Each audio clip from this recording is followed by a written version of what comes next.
up, guys? I'm just here having a good time with my brothers, man. We over here bowling. As you can hear, we having a good time, man. Everybody's bowling and stuff.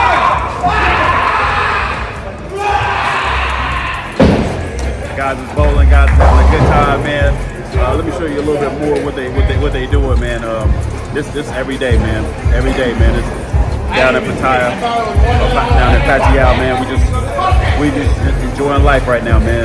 It's just every day is like Friday out here, man. Check it out.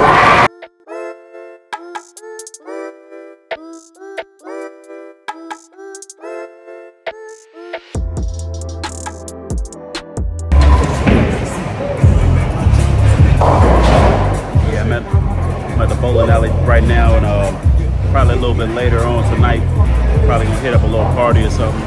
You know, one of my boys, you know, he having his I guess he's turning 50 today, so you know, we're gonna try to hit that up, see how he doing, have a few drinks, share a few laughs, man, have a good time, man. Just every day out here, man. It's just same old stuff, man. Just having a good time, man. Enjoying each other's company, enjoying life, man. You know, just taking advantage, man, of what's out here, man. It's beautiful out here, man. It's, you know, finally getting out of the matrix, man. You know, it's nothing like it, man. So I definitely want to, you know, continue traveling and doing what I'm doing, man. And, you know, sorry for the loud, I guess, the loudness in here. It is a bowling alley, so, and this is the VIP section, so it's kind of closed off. So, hey, we're gonna see where this night takes us. So, follow me.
Don't do it. We want this to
What's up, man? What's up, baby? What's up? Happy birthday to my best man, Chocolate Man. Thanks so much for coming out, man. It's my 50th. I'm not trying to admit that, but you know whatever. It's my 50th. Really thanks for coming out. Much appreciated, bro. Yes, sir. Thank you. Yes, sir.